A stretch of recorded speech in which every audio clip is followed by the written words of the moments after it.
But then we talk about how people handle tragedy. All of them very differently. And some people, time has not healed what they witnessed 10 years ago. Their emotions are still very, very raw.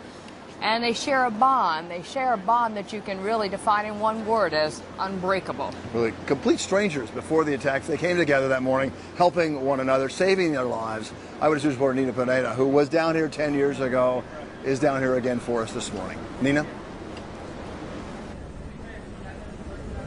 And Bill and Lori, good morning to you. And one of the women you're about to meet carried a coworker on her back down 10 flights. She said she didn't even feel the physical effects until the next day. I was set up right here on Fulton Street, and they ran down the street, this group of women. They were working for Empire Blue Cross, and they ran out of the North Tower. They kept running until I stopped them right here to ask how they got out.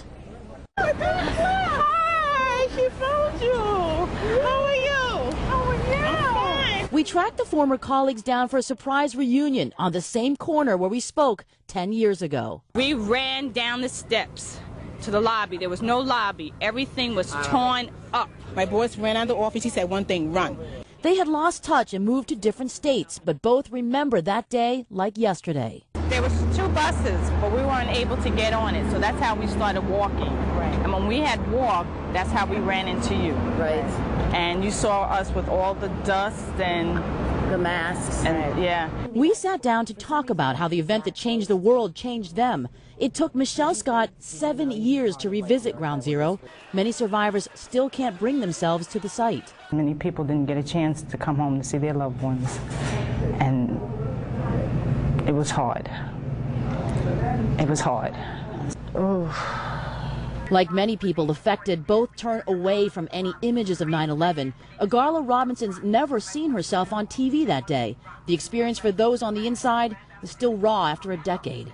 It went right, and then it went left, and then it came back. The building. The whole entire building. That's right. After all this time, it's specific sounds and single images in their memory that wake them up at night. It's horrible. It was horrible. Just like we just hugged each other as the plane, that second plane came in. The firefighters, as they were going up, I'll never forget their eyes.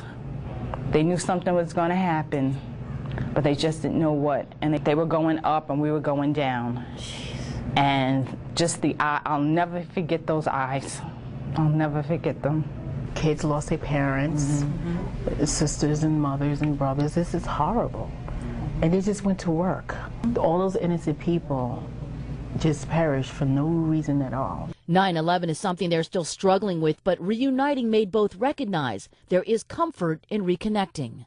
Being able to talk it out, being able to come back, you know, it has been better. After 10 years, it's better.